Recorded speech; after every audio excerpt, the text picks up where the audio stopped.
everyone, I'm Jiayi. The article I'm going to share today is Risk Management of Safety Standards and Environmental Management Issues in Housing Construction. Firstly, let's clarify the main issue studied in the article, which is how the differences between Russian standards and international standards affect the sustainable development of the construction industry. On this basis, the article compares two risk management standards, describes the definitions of risk by COSO 2017 and PwC, and illustrates the relationship between risk and the economy using risk and environmental cost models. Through this method, the following results were obtained.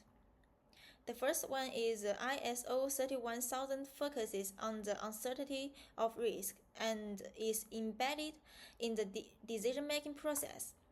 However, GHOST 2019 is advisory in nature and lacks binding force. Secondly, the article points out that the main drawback of GHOST is that the risk quantification model is too simple and ignores random scenarios. The third one is the article also compared two environmental management system standards. ISO 14001 emphasizes the formation of an environmentally responsible attitude and the continuous improvement of enterprises. And Russia's Federal Law N7 focuses on supervision and punishment. Furthermore, the contribution of this article cannot be ignored.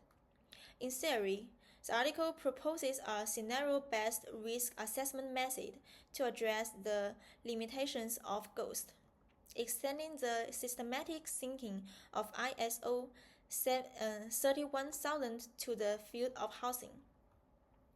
In political practice, the article has promoted the process of institutionalizing ISO standards and embedding them into the national regulatory system.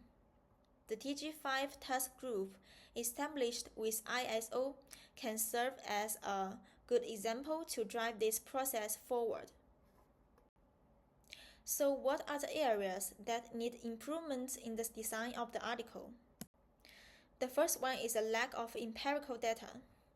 The article only lists the corresponding formulas when demonstrating the relationship between risk and economic effects, without providing data sources and calculation examples. Besides, the article didn't cite industry statistics or analyze real building cases to support the viewpoint, resulting in a lack of theoretical credibility. The second one is the limitations of the study were not explained.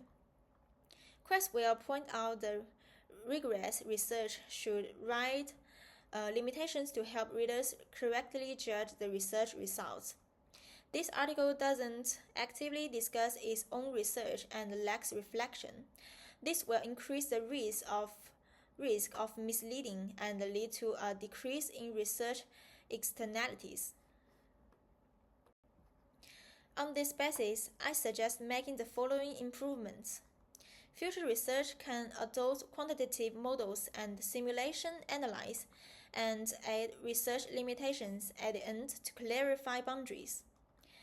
Furthermore, empirical methods such as case studies and interviews can be used to describe the relationship between risk and construction enterprises. For example, Tracy validated the relationship between ISO 14001 and corporate performance through regression analysis of enterprise data.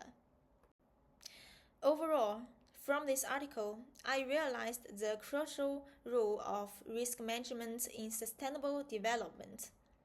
It not only provides reference value for risk management in the construction industry, but also helps me, who wants to engage in ESG-related work in the future, realize the need to embed risk and environment into strategies.